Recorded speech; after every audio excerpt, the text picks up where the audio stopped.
श्रावण मास आरंभ झाला आहे मित्रांनो. या श्रावण मासाच्या पहिल्या सोमवारी आपण कपारेश्वर मंदिराला भेट दिली.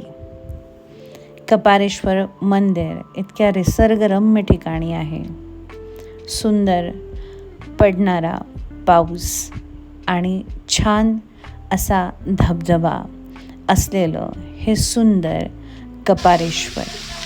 चला मित्रांनो, या कपारेश्वर महादेवाचे आज आपण मनोभावे दर्शन घेऊया आणि इथला निसर्ग अनुभवूया. नमस्कार मित्रांनो, मी श्याम. श्रावण मासारंभाच्या आपणा सर्वांना हार्दिक शुभेच्छा. श्रावणात महादेवाचं दर्शन सर्वच घेत असतात. मीही आज महादेवांचं दर्शन घेण्यासाठी कपारेश्वर महादेव मंदिरात जात आहे. कपारेश्वर महादेव मंदिर कोणी कोणी बघितलेलं आहे कमेंट्समध्ये सांगा. इगतपुरी तालुक्यातील तळेगाव या गावी कपारेश्वर महादेवांचं मंदिर आहे. धरणापासनं समोर दिसणाऱ्या डोंगराकडे जात असताना कमानीतनं दिसणारा जो रस्ता आहे त्या रस्त्याला आपण साधारण एक 15 ते 20 मिनटं चालत गेल्यानंतर महादेवाचं मंदिर लागतं. 20 मिनिटाचा चढाई केल्यानंतर समोर दिसणारं दृश्य विहंगम, धुकं, कपार, त्या कपारीवरनं पडणारा धबधबा अप्रतिम, निसर्गाने भरभरून दिलेलं देणं. पायरी मार्गाने वर आल्यानंतर दृष्टिक्षेपात येणारा धबधबा, कपार आणि त्या कपारीत असणारे महादेवांचं मंदिर खूप सुंदर. आजूबाजूचा निसर्ग हा अप्रतिम, धुकं असणार आहे, कोसळणारा पाऊस, मनाला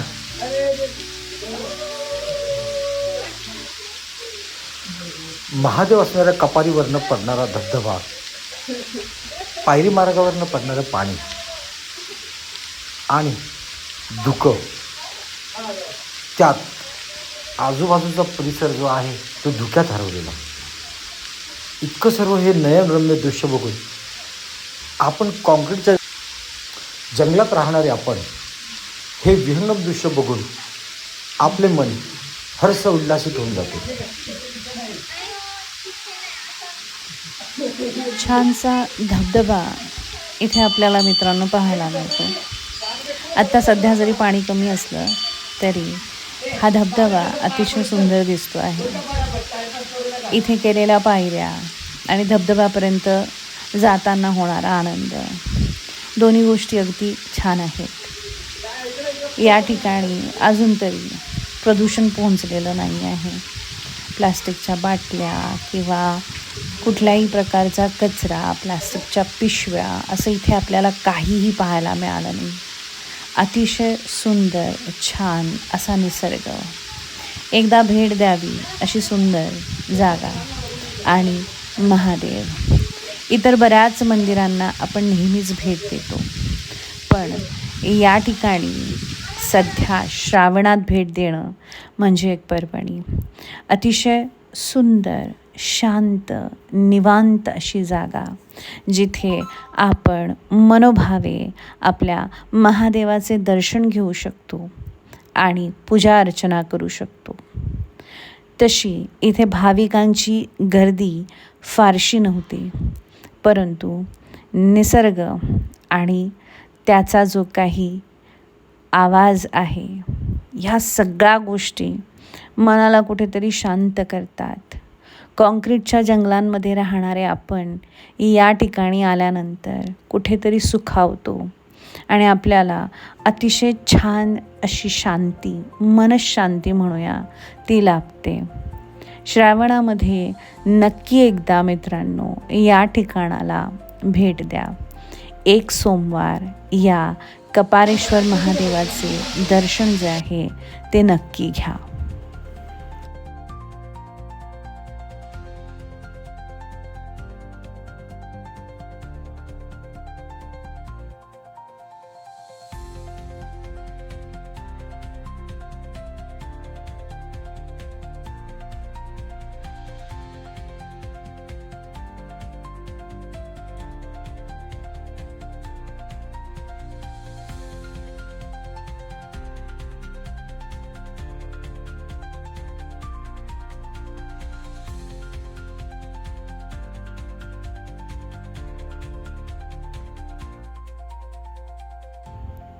सिनेमॅटिक चित्रात पाहावं असं सुंदर ठिकाण आणि निसर्ग प्रचंड प्रचंड छान.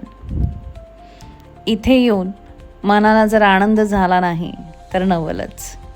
हा संपूर्ण परिसर अतिशय सुंदर, पायऱ्या, छान छोटे छोटे धबधबे यांनी व्यापलेला आहे. जवळच डॅमसुद्धा आहे. इथे आपणच नव्हे तर फार तुरळक असे भाविक जे आहे त्यांची थोडीशी गर्दी आपल्याला पाहायला मिळाली. त्या सर्वांनीसुद्धा अतिशय मनोभावे कपारेश्वराचे दर्शन घेतले. कपारेश्वराचे दर्शन घेतल्यानंतर जेव्हा आपण इतरत्र फिरायला लागतो त्यावेळेस आपल्याला इथे अनेक छोटे छोटे धबधबे, पाण्याचे डोह, दोन्ही बाजूला असणारी सुंदरशी झाडं या सगळ्या गोष्टींचा अनुभव येतो. आणि ह्या संपूर्ण दर्शन जे आहेत ते मनाला अगदी भावतं.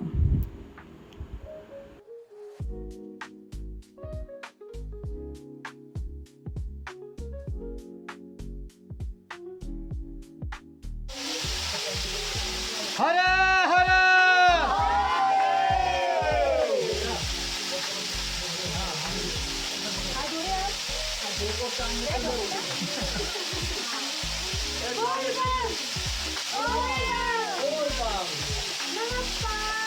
नमो पार्वती पते हर हर महादेव.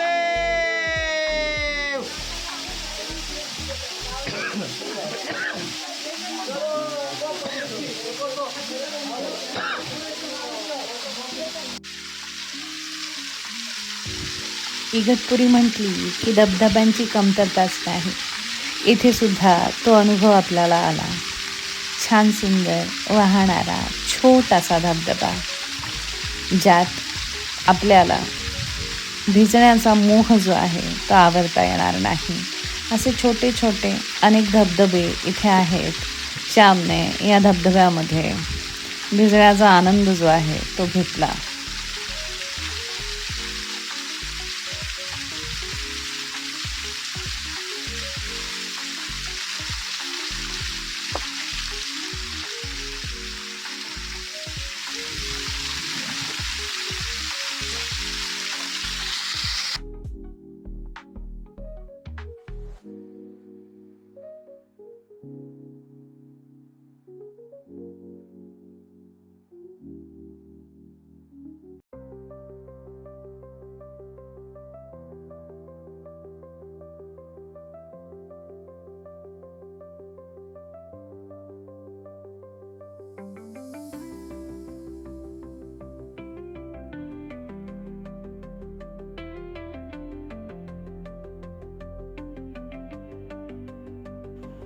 कपारेतील महादेव याविषयी आपल्याला फारशी माहिती जी आहे ती कुठे सापडत नाही.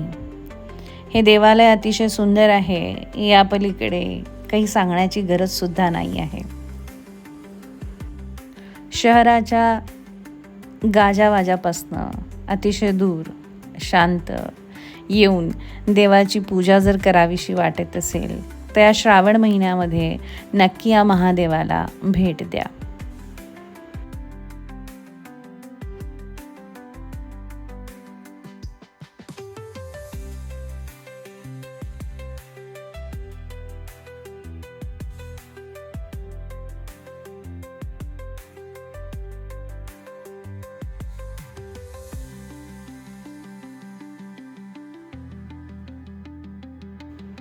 जवळच डॅम आणि डॅममध्ये भरलेलं संपूर्ण पाणी.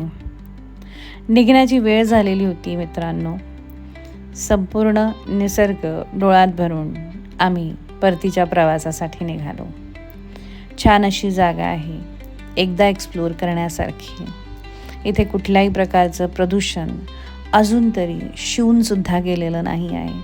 म्हणून मित्रांना येताना नेहमी आपण कुठल्याही प्रकारचा या सुंदर ठिकाणी कचरा करणार नाही याची काळजी जी आहे ती आपण सगळ्यांनी जर घेतली तर या जागेचं पावित्र्य आणि सौंदर्य राखलं जाईल, हो की नाही?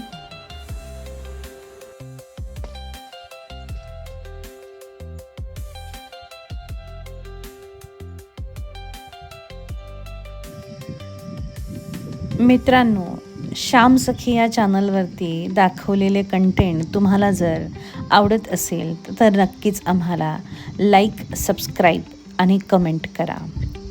पुन्हा भेटूया अशाच एखाद्या अतिशय सुंदर देवालयात आणि अशा सुंदर निसर्गात. चला मित्रांनो, रजा घेते.